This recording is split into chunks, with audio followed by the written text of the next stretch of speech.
Well, this video is about pressure and Dalton's law of partial pressure. This is the easiest topic you can ever learn or expect to learn in chemistry. But before I teach you the Dalton's law of partial pressure, we need to understand what a pressure is. If pressure is a force exerted in an area, so when you hit something, you exert a force, okay? And that force is called pressure. So let's say you hit the wall, you hit the table. So force on an area based on the number of planes. So the strongly you hit, the more the pressure you're putting on, and the more frequently you hit, the more the pressure is. So pressure is defined by the number of planes and by the momentum or the energy of that planes. It has to have a certain energy to make it work. Okay, so that's what the pressure is. Now, how do we, here we're not talking about hitting the wall or hitting the table. We're talking about the pressure of a gas. So if I have a container and it has gas particles in it, the pressure inside the container depends on that how many times these particles hit the wall of the container, okay, and how strongly do they hit it. And that's called the pressure inside the container. Like you have a tire of the car, okay, the one that you drive or you ride in, and inside there is air, and that air inside the tire, it has a pressure, so we call it tire pressure. How do we calculate the those pressures? What are the instruments that we use to calculate the pressure of a gas or pressure of the air outside in the atmosphere? We use different equipments to calculate the pressure.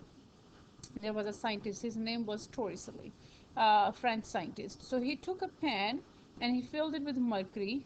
Okay, mercury is a silver liquid, and he put a tube, okay, on top of that pan, and that tube, when he put it outside in the air particles will exert the pressure, okay, on the mercury, and the mercury level will rise in the tube, and he will read that how big the pressure is. So that's called the manometer. Okay, I'm sorry, barometer. Barometer is something that we use to calculate the air pressure. Now let's see, you want to calculate the pressure of a gas. So to calculate the pressure of the gas, I will have a gas in the tank, and I will attach the tank with a U-tube. Okay, this is a U-tube, and that U-tube could be empty or it could have mercury in it. Okay, so once the gas exerts the pressure, the mercury level will rise in the U-tube. So if the gas exerts the pressure here, okay, the mercury level will rise into the tube, and I will just see how much is it risen. Okay, it can be a closed tube. Okay, it can be a closed tube or it can be a open tube where you have the air pressure, and that is called manometer. Okay, so I use manometer to calculate the gas pressure, and I use barometer to calculate the air pressure. Okay, so barometer is an equipment or tool that we use to calculate the atmospheric pressure. These are the units to calculate the pressure. Since we are using it in millimeters, like how many millimeters it's traveled by, so I will use mm of mercury. So millimeters of mercury is 1 unit. ATM is the atmospheric unit. Okay, kPa is kilopascal. Pascal was also the scientist, so it is named on the scientist.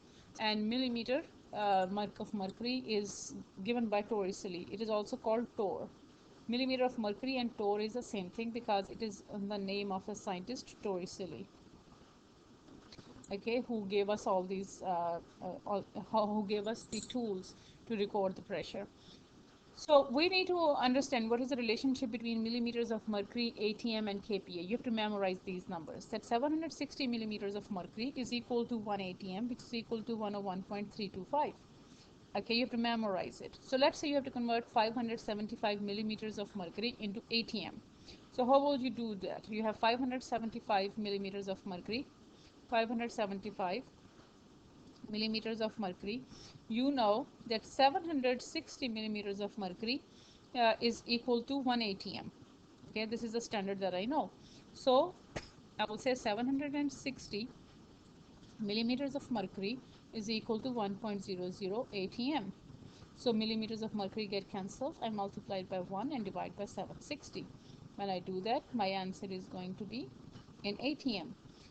because I canceled the other units. So this is how we calculate, this is how we convert millimeters of mercury into ATM.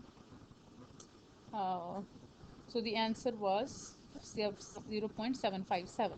Now if I have to convert 575 millimeters of mercury into kPa, so I need to see that how millimeters of mercury is related to kPa. So what I see is that 760 millimeters of mercury is equal to 101.3 kPa. Okay, so let's do it right here so you probably can understand it faster. So 575 millimeters of mercury, that's where I start from. That's my question. 575 millimeters of mercury. I'm converting it into kPa, and the relationship between the two is right here.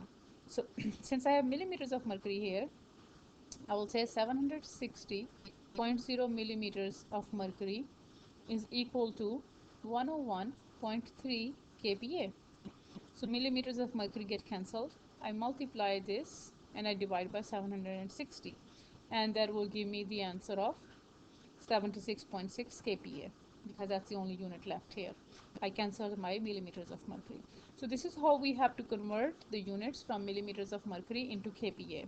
So before you learn the Dalton's law of partial pressure, you need to learn what is the definition of a pressure, what are the tools that we use to calculate the pressure, barometer and manometer, what are the units of the pressure, millimeters of mercury, ATM and kPa, and how can we convert the units from one to another using the standard values.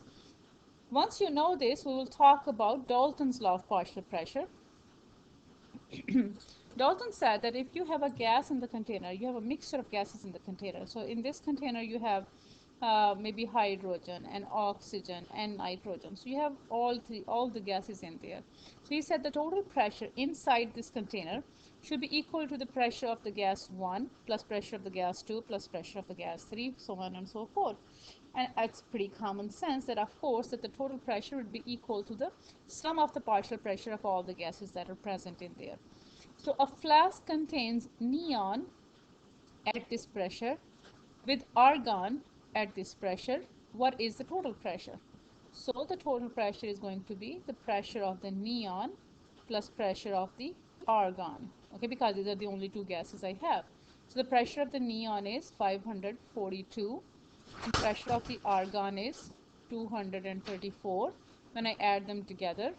Okay, so let's add 542 542 and 234. When I add them together, the total pressure is going to be 776 millimeters of mercury. So I told you this is the easiest thing you will learn.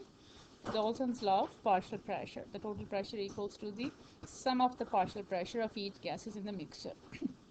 Let's do another question. A tank is filled with oxygen and nitrogen. So P total is P oxygen, pressure of oxygen plus pressure of nitrogen. The total pressure in the tank is this. So I am given the P total. P total is 6.45 and the partial pressure of nitrogen is 2.07. So this is 2.07. What is the pressure of oxygen? I don't know the pressure of oxygen.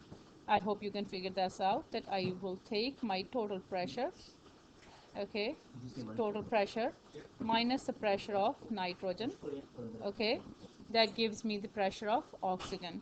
So 6.45 minus 2.07, okay, 6.45 minus 2.07 gives me pressure of oxygen as 4.38, okay, ATM. You have to use the same unit, ATM. Without units, you know that we lose points without units.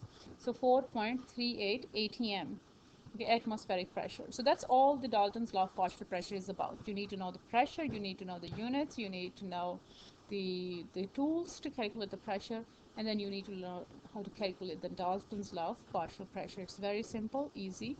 It's more of a kindergarten math. So we will do more practice in the class.